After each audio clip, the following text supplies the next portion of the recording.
Hello everyone, my name is Agent Paul of Mobile Task Force Delta 7, codename Bookkeepers, and welcome back to a impromptu change of plans SCP document review. Now, I was going to be reviewing SCP-5598, codename Burger Coup, but in the last couple of hours, SCP-5598 has been declassified due to the anomalous properties being resolved, apparently. So, I would like to welcome you to another SCP document review. And the SCP we'll be reviewing today is SCP-5591. Object Class, Safe. And, for the sake of brevity, codename Easy Fake Oven.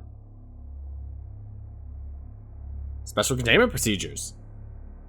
SCP-5591 is to be kept in a standard storage locker at Site-17.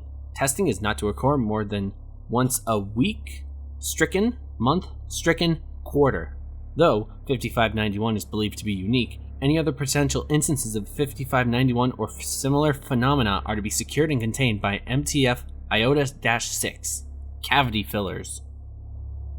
Update: March 26, 2020. Testing on SCP-5591 has been indefinitely halted. MTF Iota-6 is now directly working on uncovering and identifying the people behind the Sugar Comb Confectionery. Description: SCP-5591 is a toy oven resembling similar products manufactured in the early 2000s. The oven itself is a non-anomalous in make, comprised of metal and plastic with incandescent light bulbs providing the heat source. Rather than coming with pre-measured packets like similar toys, SCP-5591 includes a recipe book, codenamed -1, designated to be used with common ingredients as well as simple set of measuring utensils. When prepared on their own, recipes are innocuous, but gain the described anomalous properties if prepared with SCP-5591. After baking, any recipe prepared using SCP-5591 comes out looking exactly as pictured in -1, regardless of any mistakes made in the preparation of the recipe or lack of a defining feature. When a subject consumes the cooked food, they begin to experience various anomalous phenomena. Branding on the oven, recipe book, and auxiliary pieces indicate the oven was produced by Sugar Comb Confectionery in association with MWDOT Inc. The Foundation is unaware of any such incorporation, and the initialism MWDOT seems to be unregistered. Addendum 5591-A, Testing Log. The following table shows the results of initial testing of recipes contained within SCP-5591-1. And so it goes: recipe name, preparation notes, effect upon consumption, and additional information.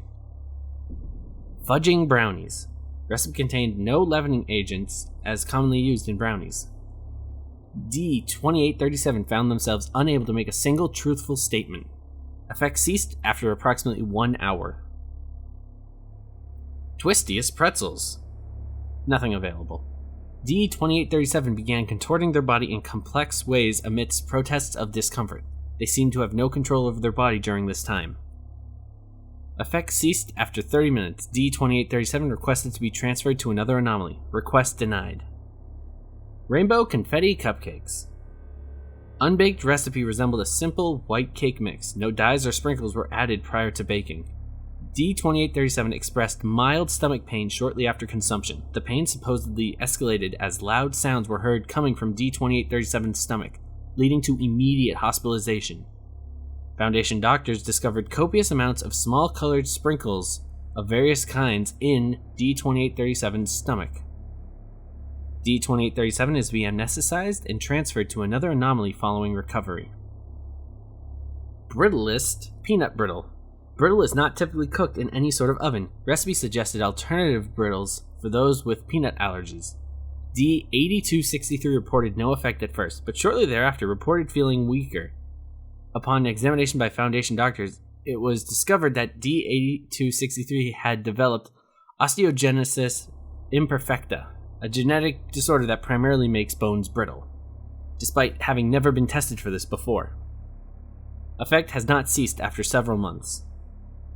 Jammy Surprise. Recipe contained no picture, but seemed to be meant to make a simple turnover. The information on this recipe reads, in hopes that this will yield satisfactory tribute to MWDOT. Recipe was not consumed. See additional information.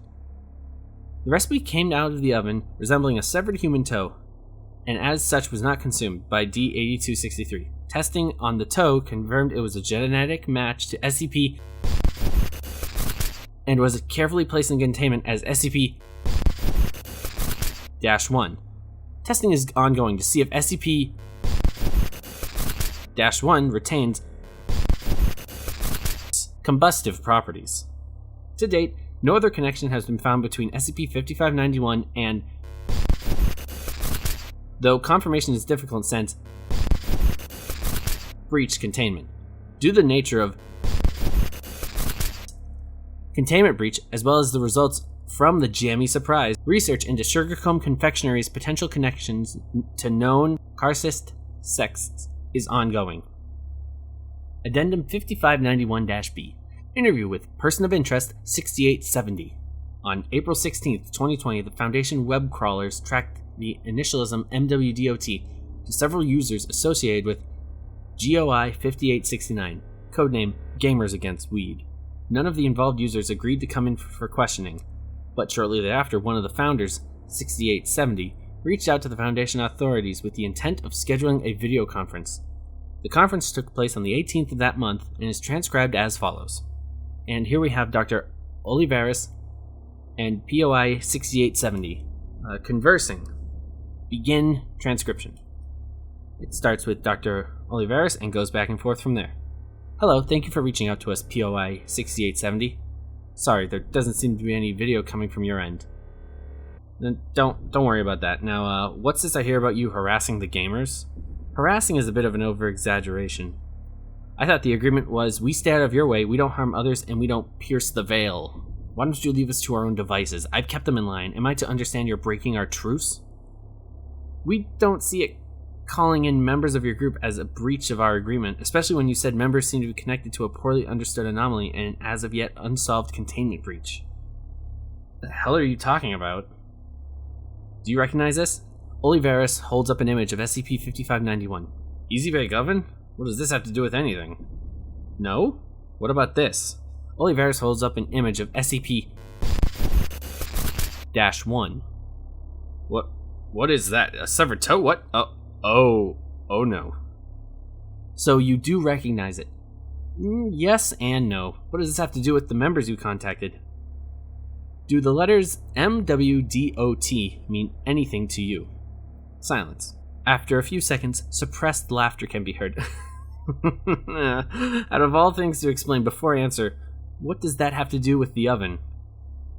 The oven, as well as its accessories, claim to be made by Sugarcomb Confectionery and MWDOT Incorporated. Sugarcomb is the name we're familiar with. MWDOT eludes us. What does it mean? You're gonna think I'm joking. Mr. Kriot, please just tell us what those letters mean. It stands for Mother Who Demands One's Toes. More suppressed laughter it can be heard. One of your memes, I presume? That's the funny part. We had nothing to do with that name. We think it comes from the hand. What does it mean? Not really sure, not entirely. From what I can tell, she's this big, scary carcist lady. Has a massive Alcost, huge following, blah blah blah. Though if Sugarcomb is involved with her, how deep does this conspiracy go? So you didn't know about Sugarcomb's involvement with this? No, dude. I mean, I guess it makes sense they'd be involved, right? They don't really have a rhyme or reason to what they do. But why would the carcists work with them? You mentioned the hand. I presume you mean GOI, known as the Serpent's Hand? What do they have to do with this? Furthermore, what does your group have to do with this? Yeah, Serpent's Hand are fighting her, we think? Mechanites, too. It seems Gamers Against Weed just happens to have a few good sources. Those sources told us what the toe does, and that the other 9 do the same thing. Wait, what does the oven have to do with the toe?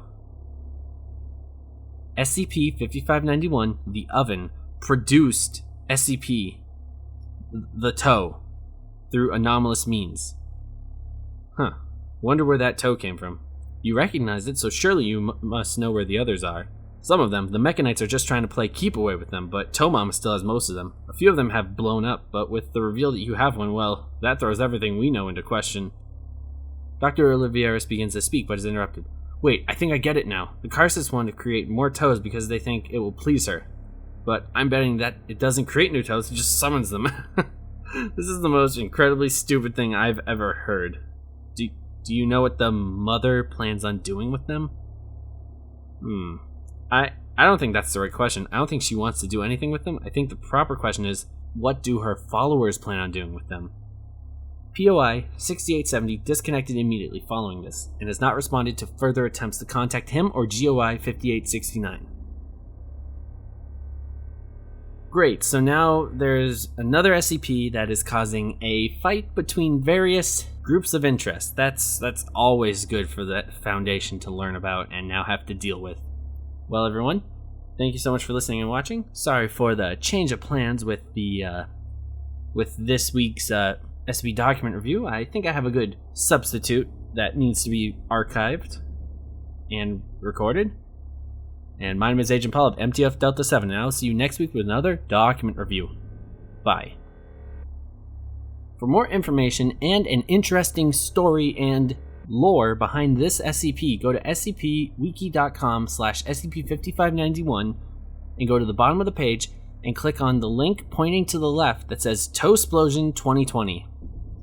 And then go to single and then in brackets Untitled for a bit more of an interesting read and some more lore behind this SCP in particular. Sorry guys, I know I don't usually break the fourth wall after doing a document review, but thought you might like this one. This one seems pretty fun. Alright, see you guys later. Bye.